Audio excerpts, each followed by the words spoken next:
Mari kita mulai live malam hari ini. Dan hari ini adalah hari yang seru. Sebenarnya aku tadi kepengen bikinin kalian video YT lagi. Tapi baru aja aku bikin video YT beberapa hari yang lalu, baru up hari ini.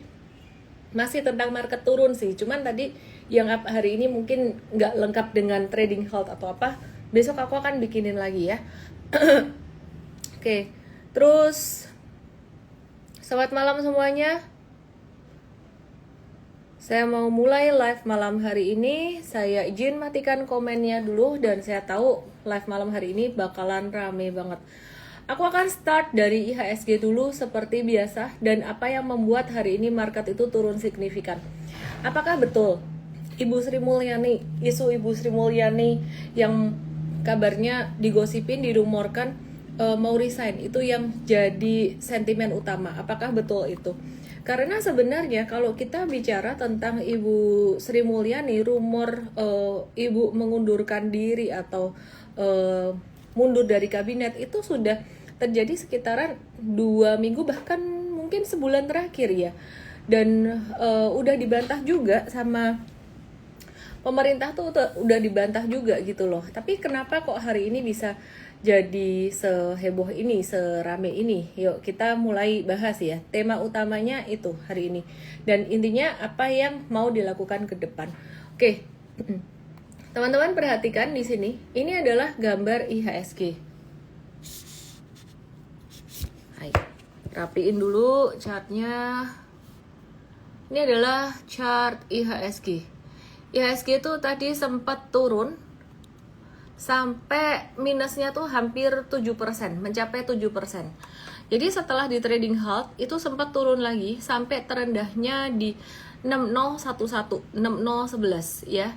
Nah, jadi sebelumnya pas di sesi 1 jam 11-an dia tuh kena sistemnya bursa, turun 5% dan begitu kena 5%, turun 5% itu langsung trading halt.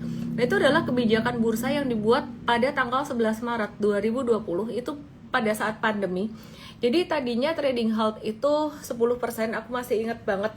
Trading halt ini pernah juga dilakukan di krisis tahun 2008 ya. Jadi bukan cuma masa pandemi aja. Pas 2008 waktu itu ada trading halt. Dan di 2020 itu di bulan Maret ada beberapa kali trading halt, yaitu tanggal 12 Maret itu pertama, terus 13 Maret, 17 Maret, 18, 19 Maret, terus 23 dan 30 Maret. Jadi di Maret 2020 banyak banget trading halt, turun 5%, halt, turun 5%, halt. Nah, jadi ini sistem otomatis dari bursa. Oke. Terus pertanyaannya, besok bakalan trading halt lagi atau enggak? Kita bahas satu-satu ya. Nah, yang bikin bursa turun itu tadi pagi sebenarnya bukan saham banking sebenarnya loh. Yang bikin turun, yang pertama-tama bikin turun itu TPIA. Ya, jadi TPIA itu turun 18,42% hari ini. Nah, kenapa TPIA ini turun? Simply karena laporan keuangannya dia, kinerja keuangannya itu nggak bagus ya. Jadi ruginya itu membengkak 106% secara tahunan. Jadi semakin rugilah kira-kira secara tahunan. Meskipun secara kuartalan TPIA ini ruginya berkurang. Jadi rugi bersihnya naik menjadi sekitar 69,2 juta US dollar. Jadi ini secara fundamental nggak oke. Secara kinerja tahunan turunnya signifikan banget 106%, dan itu yang bikin TPIA ini terkoreksi dan merembet ke saham-saham satu grup ini, which is ini punya Pak Prayogo Pangestu, dan banyak saham-saham yang terkoreksi signifikan dari grup ini. Perhatikan ya, ini TPIA. Aku rapiin dulu tampilan ininya. Ya, perhatiin. Ini turun signifikan 18,42%. Nah, nanti kalian lihat bedanya dengan saham-saham banking, saham-saham big banks. Ini aku kasih lihat dulu. Selain TPIA, ada lagi yang turun dari saham PAPP, itu ada brand, itu turun sekitar 11,79% breakdown. Dan kayak gini, it's not a rocket science. memprediksi saham-saham ini turun itu sebenarnya ya menurut aku sih memang udah seharusnya ya turun sejak MSCI nggak jadi masukin dia, dan sejak FTSE juga nggak jadi masukin saham-saham ini ke indeks FTSE, kira-kira seperti itu. Jadi ini sebenarnya sangat wajar sekali. Dimana, kenapa bisa dibilang wajar? Dimana banyak orang, banyak mungkin investor atau siapapun pemegang saham ini, cuan dan brand dan TPIA itu udah untung banyak dari sejak awal dia IPO ya. Ini contohnya saham cuan. Meskipun hari ini turun sampai sedalam ini, itu tuh masih untung sekitaran 2000-an%. Ya, jadi orang-orang yang punya modal di awal tuh masih untung sekitaran 2000-an%. Siapa sih yang punya modal semurah itu ya? Nggak tahu lah gitu ya. Jadi intinya orang-orang yang punya modal di bawah, mereka cenderung mengamankan barang dulu. Kira-kira seperti itu. Yang jelas investor besar, investor asing mereka juga ngamanin dulu gitu. Nah, jadi terus kemudian ada saham Petro juga yang turun 11,72%. Di mana yang bikin turun yang pertama TPIA dulu, terus kemudian merembet ke saham-saham yang lainnya. Kalau aku perhatikan logikanya gini, investor-investor gede itu melihat kondisi saat ini memang masih bearish, seperti yang kita bahas belakangan ini bahwa trend market memang masih bearish ya, kurang kondusif, dan mereka mau ngamanin duitnya. Yang dibuang dulu bukan big bangs dulu, yang dibuang dulu adalah saham-saham ini ya. Jadi mereka jual dulu, entah cut loss entah profit taking, pokoknya mereka jualan dan mereka amanin ini. Dan baru kemudian sekitaran jam 11 itu saham-saham big bangs turun. Cuman aku mau kasih lihat ke kalian bedanya. BBCA tadi sempat turun sampai level 8.000-an. Sayang banget ya, itu aku nggak dapat tadi, jadi aku nggak pasang good till cancel. Aku lupa masang GTC-nya di BCA. Itu terendah dapat di harga 8075 ya. Jadi udah turun signifikan tadi sampai 8075, terus mantulnya ini jadi minusnya sekitar 3,49%, padahal tadinya sempat breakdown lumayan dalam. Ini tetap breakdown sih sebenarnya. BCA itu supportnya di angka 8425, sorry I mix up. 8425 breakdown. Ini tetap breakdown dengan ditutup di 8.300, tapi ini menarik banget gitu loh ya. Jadi tadi sampai sempat di 8.000-an, terus abis aku bikin konten aku ngantri lagi di 8.200, kekeh nggak dikasih. Kok nggak di 83? Nggak apa-apa sih, aku ngelihat bakalan masih bisa ada diskon lagi gitu. Jadi besok kayaknya aku bakalan ngantri lagi nawar antara mungkin 8.000-an sampai 8.200. Kok pelit banget? Nggak, bukan pelit sih sebenarnya, nyantai. Karena saya juga waktu itu saya sempat cerita, ada sempat di 8450 aku ada dapat juga, dan itu sempat menahan beberapa waktu support itu. Kemudian ya intinya perhatikan di sini dia ngekor, ada pantulan di mana di sini ada yang ngelawan, ada yang ngebuy, ada yang melihat bahwa posisi sekarang ini udah cenderung murah gitu ya. Nah, kalau kita perhatian beberapa waktu yang lalu Pak Yahya Setiatmaja tuh pas BCA-nya turun sekitaran 8.500 8.400 ya, dari 9.000-an. Beliau tuh ada beli gitu loh lah. Saya nggak tahu juga apakah beliau beli atau enggak. Dan kalau kita mengingat ada kebijakan dari bursa yang menunda short selling. Bursa itu selain menunda short selling, mau mengganti dengan kebijakan buyback dari perusahaan tanpa rapat umum pemegang saham terlebih dahulu. Nah, kalau nunggu RUPS mau buyback kan lama ya, dan susah. Jadi dengan kebijakan yang baru ini ya, bisa buyback tanpa RUPS dulu, ini akan memudahkan sekali buat emiten-emiten untuk buyback. Ada yang bilang khawatir digunakan untuk goreng sahamnya, ya serahlah, gak apa-apa lah. Kalau misalkan kenyataannya begitu ya, biar sahamnya naik gitu ya, biar retail juga bisa keluar. Saya rasa sih nggak demikian ya, karena kalau memang ada emiten yang second liner, bukan BCA, second liner mau goreng sahamnya, mereka nggak perlu pakai cara kayak gitu, mereka bisa kok gitu. Mungkin ada pakai nomini atau apa, saya nggak tahu lah kungfunya bagaimana, saya nggak begitu paham ya. Nah, jadi teman-teman perhatikan di sini, barangkali ya BCA mau buyback barangkali ya, karena ini udah secara valuasi udah semakin murah, udah di bawah standar deviasi -1. Oke, nah jadi kalau untuk BRI itu udah di bawah standar deviasi -2, sedangkan kalau BCA ini dia baru di -1. Ya, nanti aku akan kasih lihat chart valuasinya. Terus kemudian udah lama banget ya aku nggak ngomongin valuasi ya. Nah yang menarik, BRI ini beda sama BCA chartnya. BRI ini nggak new low loh. Nah jadi low-nya BRI itu waktu itu di angka 3360. BRI hari ini turun itu cuman sampai 3.500. Nah justru malah sebenarnya tuh aku ada masang goodwill cancel BRI di 34. Gak dapat, tadi aku langsung lihat dapat nggak ya? Nggak dapat ternyata. Oke, ya jadi kita wait and see lagi deh gitu. Nunggu lagi, nggak diajar kan di sini ya. Aku sih kepengennya agak-agak di bawah ya. Kira-kira di 3360 bisa dapat nggak sih ya, kepengennya, namanya juga kepengennya. Dan angka aku ini tidak harus selalu melulu kalian ikutin, karena kalau buat long term investing ini beda harga sedikit, tidak terlalu sensitif, tidak terlalu price sensitif, yang penting valuasinya sudah murah. Nah ini aku mau kasih lihat, ini sebenarnya IG live rasa seminar sih. Ini valuation dari BCA. Kalau kalian bisa lihat, BCA itu sudah sempat menyentuh standar deviasi -1.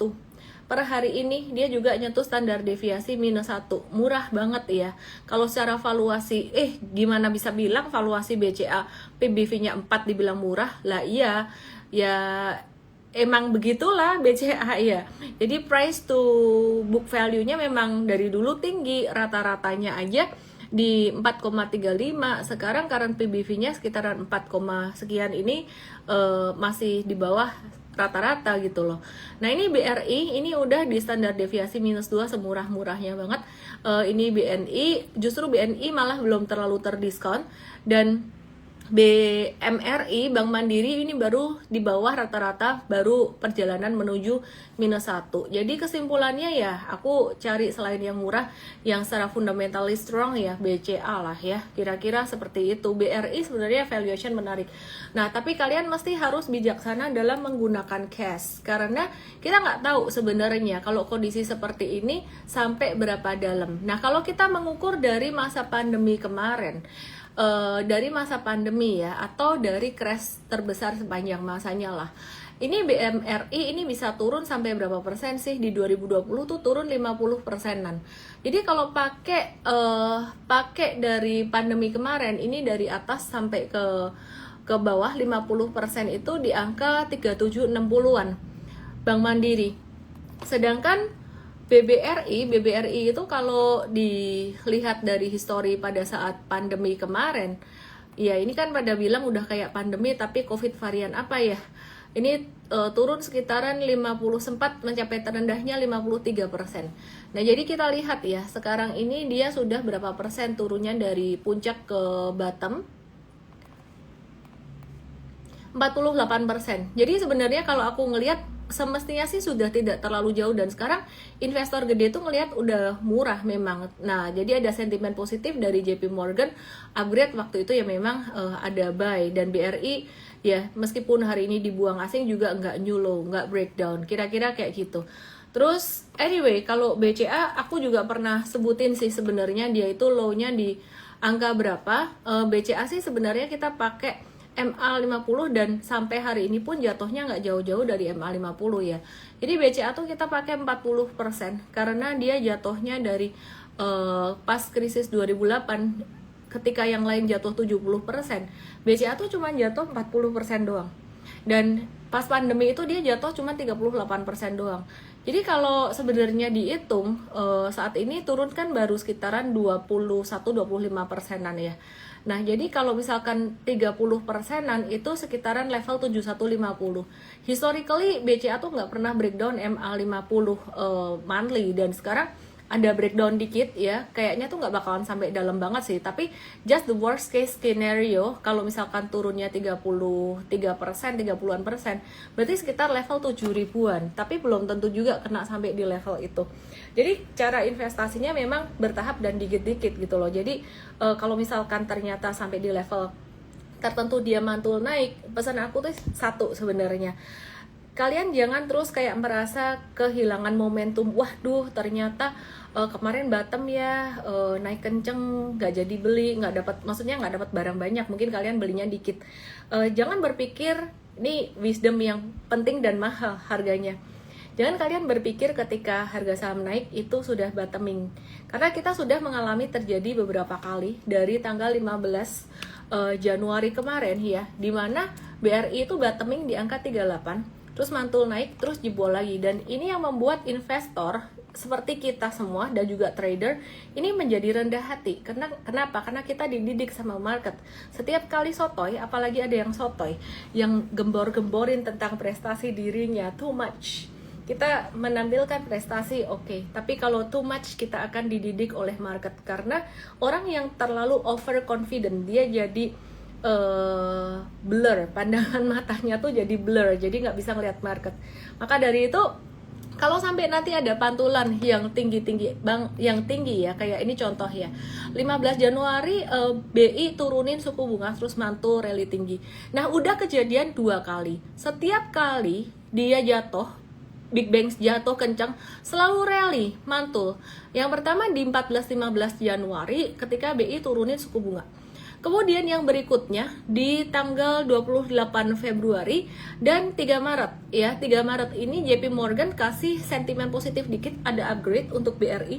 Ini rally naik dan dia turun sampai hari ini tadi pun tidak menyentuh level terendahnya pada saat itu, pada 28 Maret, nggak sentuh 3360. Dan kalian mesti ingat bahwa besok itu ini Bank Indonesia lagi rapat dan besok akan ada pengumuman suku bunga Bank Indonesia ya. Jadi ada pengumuman suku bunga, perkiraan akan tetap. Jadi The Fed juga memperkirakan suku bunga akan tetap. Suku bunga The Fed dan suku bunga di Indonesia, Bank Indonesia diperkirakan juga akan tetap. Tapi jika ada kejutan di market, tiba-tiba BI turunin suku bunga, sebenarnya secara makro memang mestinya tetap. Tapi dengan melihat gejolak seperti ini, saya tidak tahu apakah Bank Indonesia itu punya satu consideration untuk supporting pasar saham Indonesia. Saya tidak tahu apakah ada pemikiran ke situ. Kalau sampai ada pemikiran ke situ dan seandainya besok BI rate dipotong, itu saham naik. Jadi ya yang beli hari ini tadi akan bersuka cita besok loh. Tapi kalau misalkan BI tidak menurunkan atau tidak memotong suku bunga, maka besok akan berpotensi sideways atau mungkin turun lagi. Saran saya, jangan melihat market dengan kacamata day to day, tapi mesti punya kacamata yang lebih jauh ya, yang bisa melihat secara helicopter view. Karena kalau kamu ngelihat cuman day to day itu kamu ngelihat satu gambaran kecil. Kalau kamu melihat secara helicopter view, kamu bisa melihat secara lebih gede. Hari Minggu kemarin kita ada webinar Profit from Panic, di mana di situ dijelasin tentang siklus ekonomi secara makro gimana, Ray Dalio bilang apa aja. Nah, ada beberapa ciri-ciri ya, kalau terjadi resesi itu kira-kira memperbaikinya gimana sih? Biasanya dengan cara menurunkan suku bunga, jadi perekonomian bergerak lagi. Tapi kalau misalkan suku bunga udah diturunin sampai 0 dan ternyata resesi itu tidak membaik, maka ada potensi itu akan menjadi depresi dan juga deleveraging. Deleveraging artinya di-leverage nggak bisa. Jadi Bank sentral biasanya meleverage atau menurunkan suku bunga untuk menggerakkan perekonomian. Tapi deleveraging itu nggak bisa, udah dimentokin suku bunganya udah 0, nggak bisa diiniin, nggak bisa menggerakkan perekonomian. Pertanyaan, sekarang ini Indonesia tuh lagi resesi atau lagi deleveraging? Jawabannya secara indikator makro, dua-duanya belum resesi juga. Amerika itu juga belum resesi. Dari dulu kabarnya mau resesi nggak resesi. Sebenarnya saya berharap Amerika resesi. Kalau Amerika resesi, The Fed turunin suku bunga. Nah, tapi Indonesia saat ini secara definisi itu Indonesia belum resesi, karena resesi itu artinya pertumbuhan GDP itu negatif selama 2 kuartal berturut-turut. Boro-boro depresi, belum. Tapi yang dilakukan oleh pemerintah saat ini dan juga Bank Sentral saat ini sudah dalam upaya-upaya untuk menggerakkan perekonomian supaya tidak nggak jadi depresi atau nggak jadi resesi. Sebagai contoh pengetatan biaya anggaran ya. Jadi kalau kalian dengar istilah austeration ya, jadi itu pengetatan biaya ya. Jadi pemangkasan anggaran ya. Itu yang dilakukan di Amerika juga. Terus kemudian pemotongan anggaran dan kebijakan austerity. Oke ya. Itu yang pertama. Kemudian yang kedua, dulu pas pandemi ada relaksasi, sekarang nggak ada, tapi ada kenaikan pajak PPN. Nah, kenaikan pajak ini sebenarnya masuk dalam strategi yang dilakukan oleh negara yang mengalami deleveraging. Indonesia belum mengalami itu, tapi udah antisipasi kayaknya. Oke, so long story short tuh sebenarnya kalau kita ngelihat kondisi ekonomi Indonesia tuh sebenarnya sekarang ini belum sampai di titik nadirnya dia tuh belum. Tapi kan semua udah pada khawatir ya dengan kondisi seperti ini tuh bagaimana. Oke, saya akan jelaskan. Mengapa hari ini market turun begitu dalam? Apakah hanya karena sentimen Ibu Sri Mulyani? Ternyata tidak. Ada di balik itu ada lagi. Oke, ya saya akan jelaskan tentang itu. Cuman sebelum saya jelaskan aku mau kamu tahu perbedaannya. Ada dua perbedaan. Antara pertumbuhan harga saham dengan pertumbuhan perekonomian itu beda. Antara recovery harga saham dan recovery perekonomian beda. 2020 saham recovery dulu karena dikasih steroid, suku bunga dienolin, cetak duit banyak-banyak ya di Amerika ya. Indonesia juga kurang lebih lah ada kebijakan yang sejenis, serupa tapi tak sama gitu. Pasar saham naik, tapi ekonomi itu sebenarnya hurt banget ya. Waktu itu ada relaksasi apa.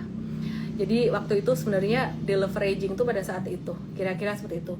Nah, jadi aku mau kalian bisa bedain dulu antara pasar saham dan kenyataan. Oke, sekarang kita bahas pasar sahamnya. Karena tadi yang kita bicara soal ekonomi itu kita udah bicara. Ekonomi melambat, ya, tapi belum sampai titik nadir.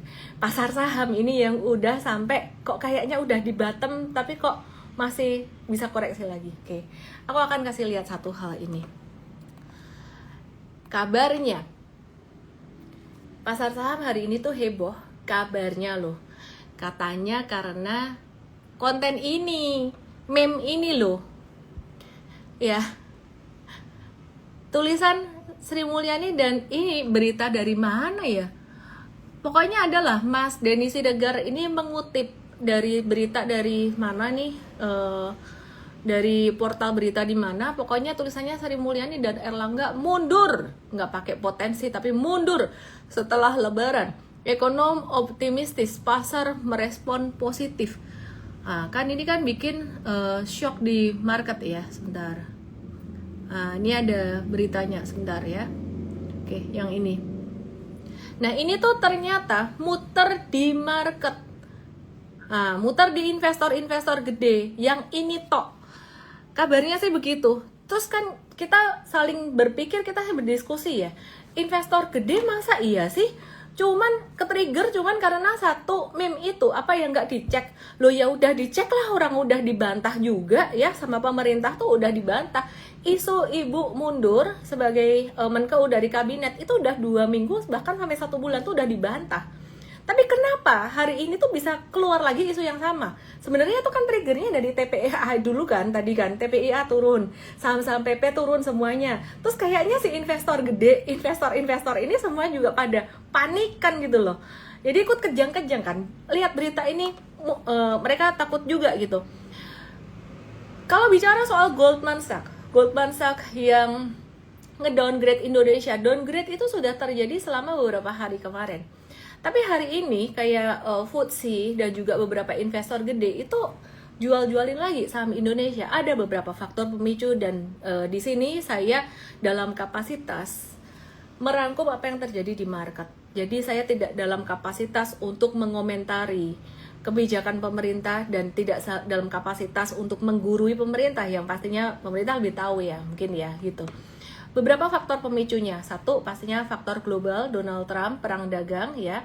Tapi kalau bicara soal Donald Trump, hari ini negara tetangga malah naik gitu loh. Karena USD indeksnya di level 103 yang harusnya tuh nguntungin rupiah, negara lain diuntungin.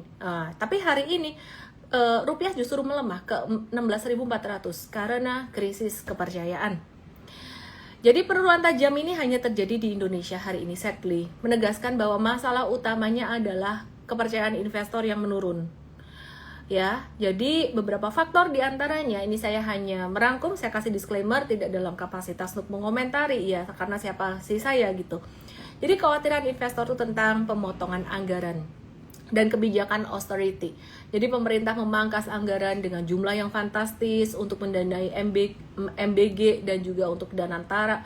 Pemotongan ini menimbulkan keresahan banyak pihak karena dikhawatirkan akan berpengaruh terhadap layanan publik dan infrastruktur. Belum lagi pembentukan Danantara yang masih menjadi pertanyaan banyak pihak juga mengenai transparansinya dan juga kinerjanya bagaimana. Kita juga nggak tahu, banyak pertanyaan dan skeptis ya dari luar. Jadi istilah kata tuh ini udah numpuk sentimen negatifnya. Terus ada lagi kenaikan royalti di sektor pertambangan yang saya ada bahas di live beberapa hari ini. Itu pemerintah berencana menaikkan royalti untuk batu bara, nikel, tembaga, emas, timah. Tapi ada juga yang diturunkan sih. Jadi beberapa emiten justru kemarin diuntungkan. Itu ada di live saya kemarin yang ada rekamannya di YT kayak kemarin atau 2 hari yang lalu ya. Nah, jadi perusahaan tambang ini khawatir bahwa kenaikan royalti ini akan membebani operasional. Nah, itu PTBA juga kena sebenarnya kenaikan ini ya. Kalau Indi Bumi justru aku ingat kemarin malah turun kalau nggak salah. Nah, tapi banyak perusahaan tambang khawatir ini akan membebani operasional, mengganggu produksi, dan menurunkan minat investasi.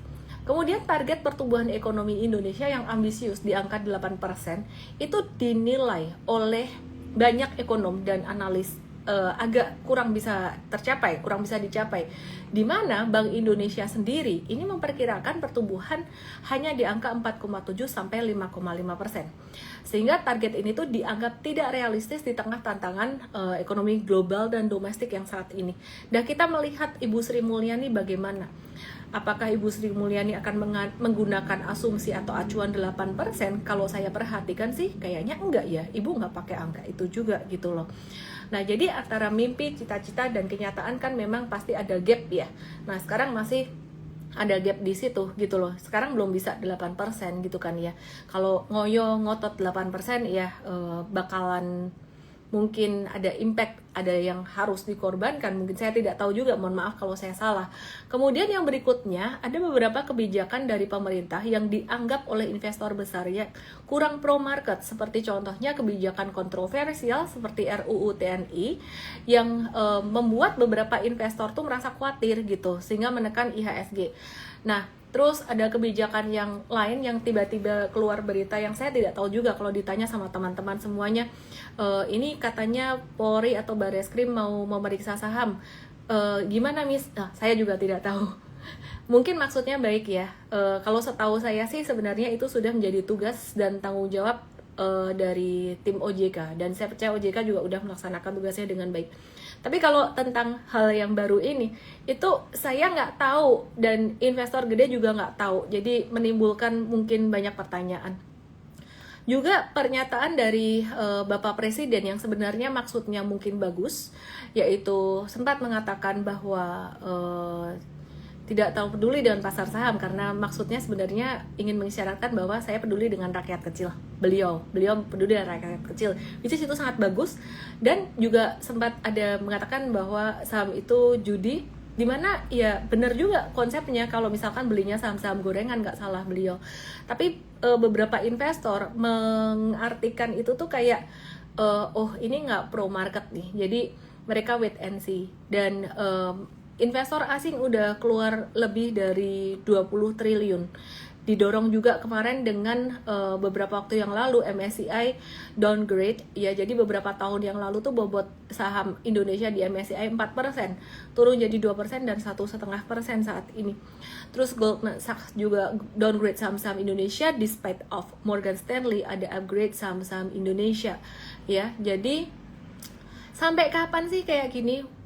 What to expect dengan kondisi seperti saat ini? Ingat, Aku ingin kembali ke prinsip investasi sedikit yang dipelajari di MVEST, EMVEST.id. Kalian kalau mau belajar itu, ya berhubung marketnya lagi crash, hari ini kita bolehlah kita kasih promo lagi lah dengan kode THR ya.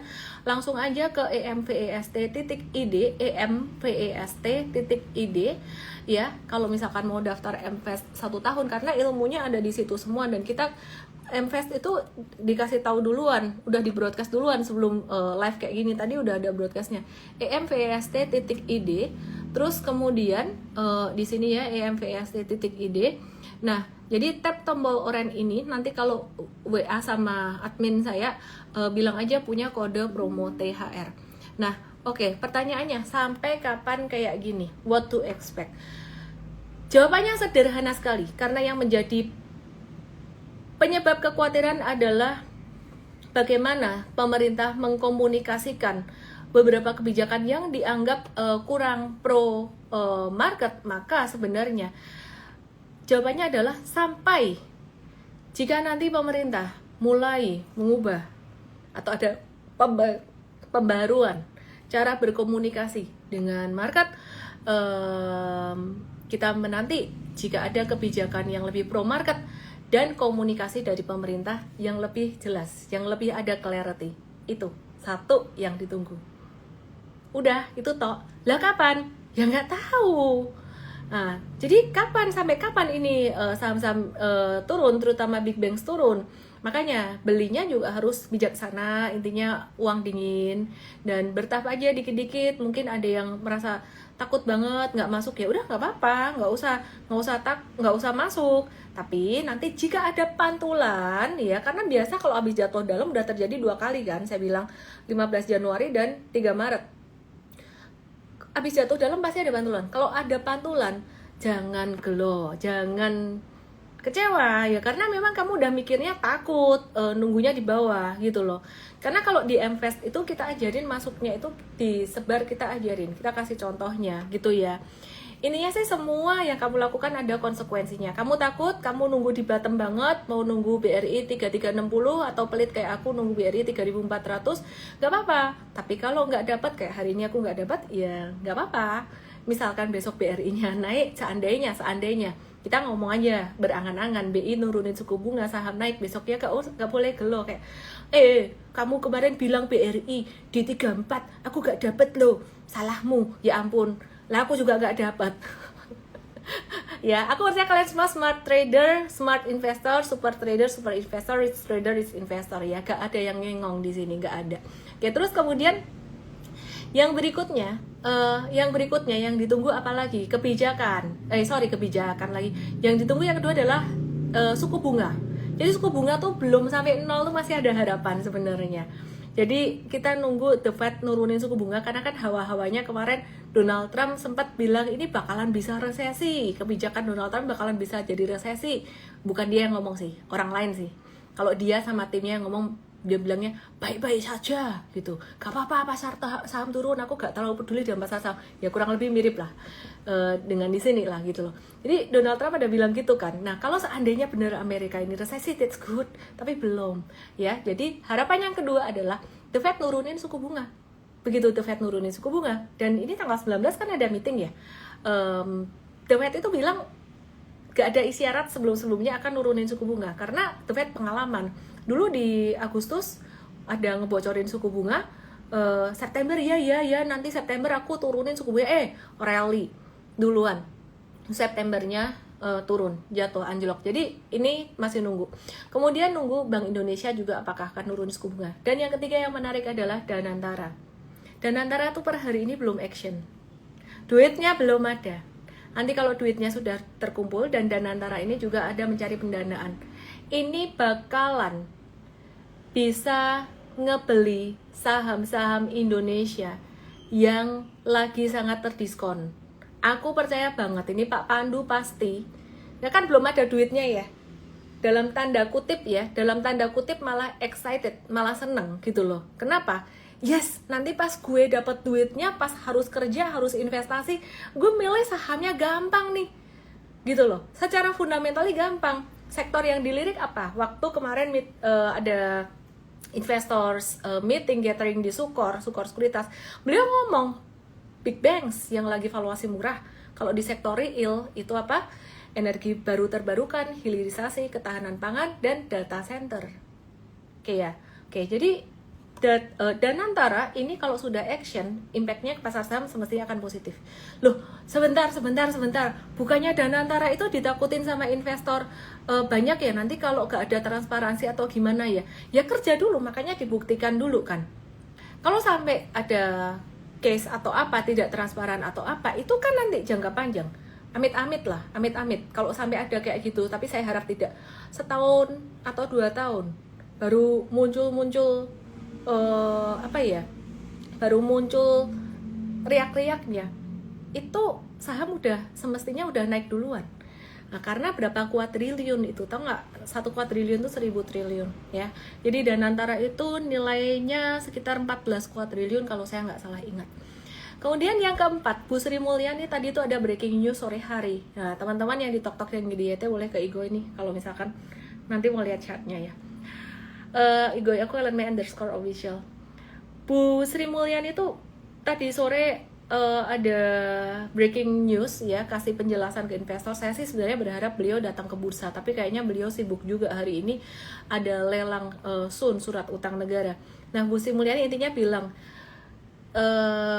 beliau menekankan bahwa saya masih bekerja ya, intinya masih menegaskan masih bekerja dan menjalankan tugas di Kemenko. Cuman kalau tak dengerin sih agak-agak blur juga ya. Sekarang saya masih bekerja. Oh ya benar Bu, sekarang masih bekerja. Besok ke depan gimana? Harapan saya Ibu tetap stay ya di situ ya, jangan keluar ya, karena kita sangat berharap sama Ibu. Oke, beliau mengatakan bahwa lelang surat utang negara itu incoming bid-nya targetnya 26 triliun ya. Ini dapat 61,75 triliun yang artinya 2,38 kali lipat dari target 26 triliun. Dan dari investor asing itu mencapai 13,95 triliun atau 22,59%. Dan Ibu juga ada bilang tingkat yield-nya itu sama dengan secondary market, sehingga pemerintah tidak perlu memberikan premium. Dan ini menunjukkan gak perlu kasih imbal hasil tambahan iming-iming. Ini menunjukkan kepercayaan investor asing. Ini kata Ibu ya, Ibu Sri Mulyani ya. Dari sini saya juga menyimpulkan, sebenarnya pasar saham hari ini tuh duitnya tuh keluar, sebagian masuk ke surat utang negara. Ya kan dapat 6%, 7%, lebih less risk.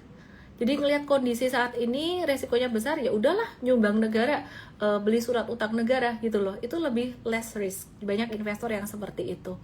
Ya, jadi bukan cuma karena meme-nya yang dipasang Mas Denny Siregar muter, tapi bukan cuma juga karena krisis kepercayaan, tapi sebenarnya karena duitnya muter ke obligasi.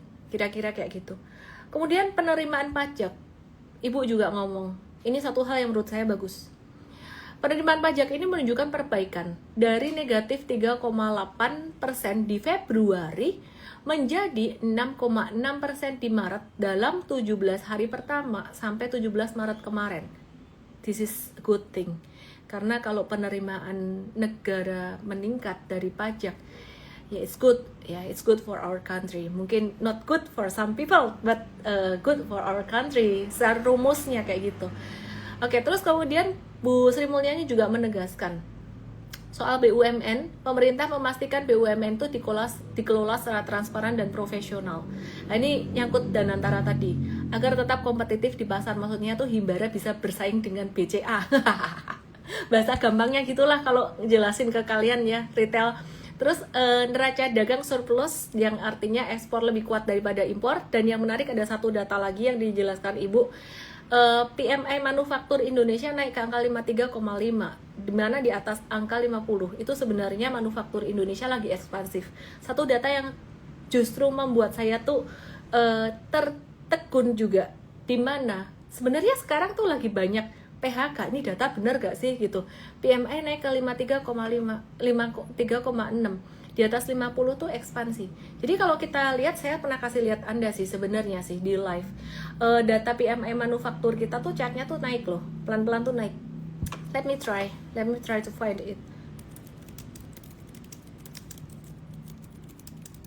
Oke, let my team help me. Oke ya, jadi nanti aku akan kasih lihat. Nah, yang terakhir dari apa yang dikatakan Ibu Menteri Keuangan tadi, pembayaran THR 2025 itu sudah dibayarkan ya. Jadi sekitar 11,57 triliun dibayarkan ke 1,91 juta penerima untuk ASN, P3K, Polri, dan TNI. Dan itu menjadi sentimen positif untuk menggerakkan daya beli masyarakat. Kira-kira kayak gitu. Ya, jadi secara ringkasan, secara kesimpulannya, bagaimana sih sebenarnya saat ini? Aku mau mengingatkan sekali lagi, kembali ke, oh ini datanya udah keluar. Aku ingatkan nanti ya. Ini aku kasih lihat nih. Ini PMI manufaktur Indonesia. Oke. Teman-teman lihat di IGOI. Di IGOI ada chart. IGOI aku @ellenmay_official. So this is the PMI manufaktur Indonesia yang sempat turun dari Maret, April, Mei, Juni, Juli, Agustus terendahnya 2024 dan kemudian bottoming di Agustus, September, Oktober mulai merambat naik. Dan surprisingly saat ini justru PMI manufaktur di Februari itu naik lumayan tinggi di 53,6. Dan ini menunjukkan aktivitas manufaktur di Indonesia, pabrik-pabrik di Indonesia itu sudah mulai ekspansif ya, meskipun di tengah banyak berita negatif lainnya. Aku cuman kembali pada satu prinsip Warren Buffett. Yang pertama, when there is blood in the market, there is opportunity. When there is a big fear, dia justru malah greed. Tapi aku ngasih tahu kalian kalau greed, FOMO-nya sekarang followerku tuh pinter-pinter kan. Kalau aku bikin polling itu lebih banyak yang sekarang excited loh daripada yang takut. Saya tuh senang banget. Dan dari tadi aku cerita, mohon maaf ya, agak ke-trigger ngebahas pom-pomers si paling brand gitu. Ya ternyata nggak ada yang nge-follow, nggak ada yang follow gitu loh. Nggak ada yang ngerti, artinya nggak ada yang ini ya udah, oh berarti kalian semua tuh belajarnya udah bener lah. Jadi aku mau balik lagi ke prinsip long term investing yang pertama. Ketika ada blood berdarah-darah di market, there is opportunity. Selalu kayak gitu. Tinggal kapan reversalnya, ini kan bottom market kita tidak pernah ada yang tahu. Jadi kata kuncinya money management. Masuknya uang dingin bertahap, meskipun ini opportunity, tetap gunakan uang dingin. Jangan pakai uang mertua. Tadi ada yang bilang pakai uang mertua, jangan pakai uang nikah, jangan pakai uang sekolah, itu nggak boleh banget. Meskipun ya marketnya di bawah. Cuman kan pertanyaannya recovery-nya cepat atau lambat, tiap kondisi market beda. 2008 waktu itu recovery-nya nggak secepat 2020. Ya, jadi kenapa? Karena kebijakan fiskal dan moneternya waktu itu juga ngasih stimulusnya juga alon-alon. Kalau 2020 kan kenceng, suku bunganya juga langsung di nol, dijegrek gitu ya. Oke. Terus kemudian yang ketiga, teman-teman yang trading, kita punya yang namanya portfolio pinnacle, bentuknya segitiga kayak gini, dan trading itu ada di pucukan di sini, artinya resiko makin tinggi, nominalnya makanya lebih dikecilin. Demikian pula teman-teman yang trading saham, trading saham saat ini lagi downtrend, jangan ngelawan tren. Demikian pula saya mau sedikit ke kripto dan juga sedikit ke US stocks. Kripto, Bitcoin. Aku ada cerita ya, bahwa aku ada di Bitcoin juga. Tapi kita selalu pakai baca timing. Saya bukan orang yang fanatik di satu instrumen. Aku kasih contoh. Kalau takutlah ketika satu instrumen lagi di pucuan. Serakahlah ketika satu instrumen lagi di bawah, lagi di bottom. Balik lagi ke chart Bitcoin. Karena we make money dengan cara beli di bawah, jual di atas, bukan kebalik, ya nggak sih? Ini dulu Bitcoin pas di 2023, 2022 deh, habis pandemi pas jatuh-jatuhnya. Mana ada yang berani gembar-gembor masuk, jarang. jarang gitu loh. Nah tapi kalau Bitcoinnya turun kayak ini ya, misalkan turun sampai ke 72-an, nah itu mungkin bisa di watch untuk jangka menengah. Nah kalau misalkan turun sampai ke 32 atau 31, that's beautiful. Justru mindsetnya kebalik. Kalau Bitcoin itu kita cuman trade, mindsetnya cuman trade. Karena kalau mindset investing aku mikir aku invest itu mindsetnya ke perusahaan, kira-kira kayak gitu. Satu lagi, emas, perhatiin ya. Ketika orang-orang di luar sana bilang, Miss, gak masuk emas aja tuh, masih naik terus loh Miss. Loh, gak salah sih. Kamu kalau masuk di emas trading lebih gampang untungnya, lebih gampang nebaknya. Karena ini trending. Tapi kalau disuruh masuk banyak-banyak di atas, pas di pojokan, ini kan di pojokan toh. Suruh masuk banyak-banyak di atas, aku kok serem ya? Kebalik loh malahan, aku malah takut loh disuruh masuk banyak di sini. Kalau misalkan trading cuan bungkus, oke lah. Dan sekali lagi prinsipnya trading, kamu mau di emas, kamu mau di saham, kamu mau di kripto, trading itu nominalnya mesti lebih kecil. Karena apa? Karena nih ya, penting banget ya logikanya yang di TokTok, yang di YT ke Igoi aku ada chartnya nih. Kenapa? Because kalau kamu trading, itu kamu sedang memanfaatkan siklus kecil, swing atau pullback kecil gitu loh. Ya, jadi contohnya kayak ini. Ini emas, aku kasih lihat ya. Ini daily chart emas. Trading itu kamu cuman memanfaatkan sebentar ya.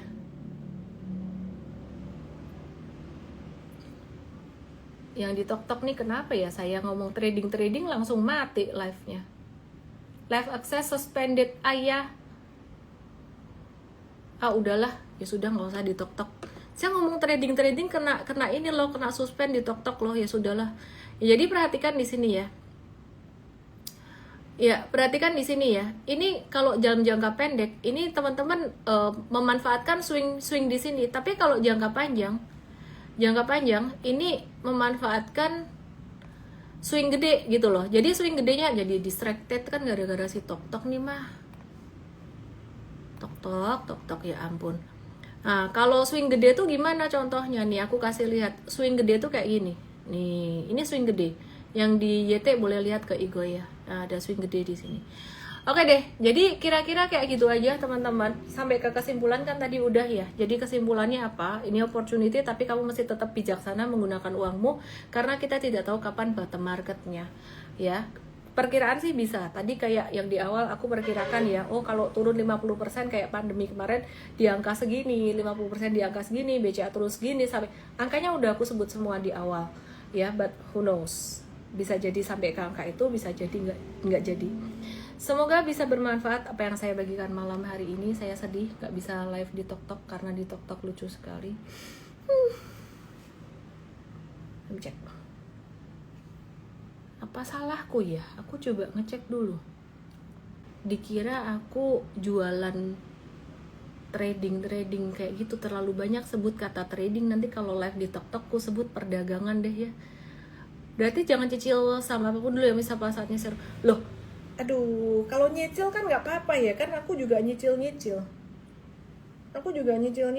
loh. Tapi anyway, maksud aku kamu mau nyerok pun juga nggak ada salah, cuman intinya mesti siap aja lah dengan segala kemungkinan yang terjadi di market gitu.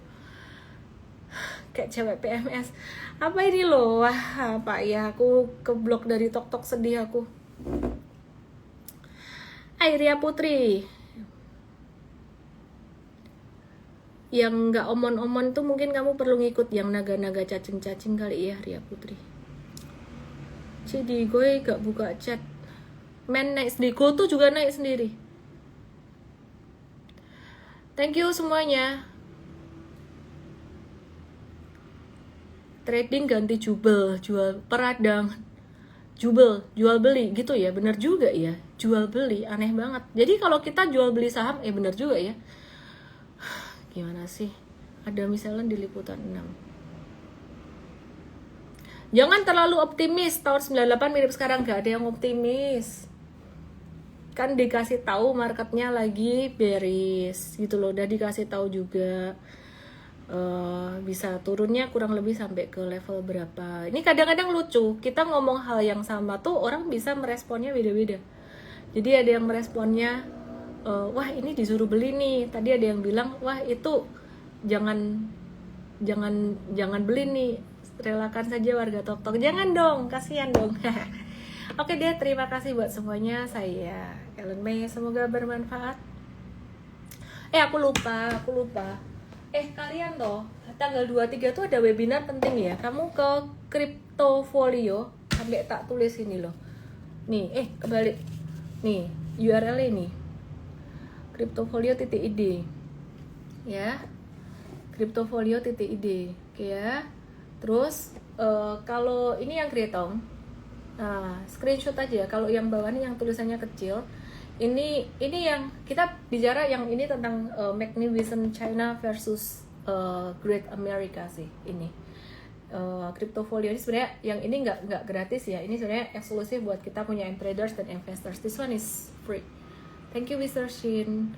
Ini buat belajar trading. Jadi ini adalah super trader for crypto and saham. Jadi ini M-Trade Start 3 udah pernah. Dan ya anyway, buat kalian bisa belajar yang masih pemula. So this one is new.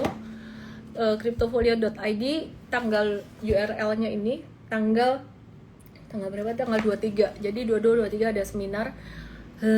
Terima kasih untuk my team yang udah bantu aku banyak materi edukasi. Bis tanya kenapa TPA turun lebih 10%, gak kenapa ya. Kok ngantuk ya? Aku lupa ya batasnya ARB itu kayaknya beda-beda deh. Tim aku lebih apal. Kangen Aramis, saya capek nih, capek abis nge-gym, capek sekali. Untung tadi bisa bobok sebentar sebelum live. Oke ya. Miss ada akun trade palsu follow aku, tolong ingatkan Miss. Tuh udah banyak banget sih, itu udah tidak terkontrol. Ara, kok diambilin Ara? Sebentar ya. Kangen Ara nih, yang kangen Ara. Ara.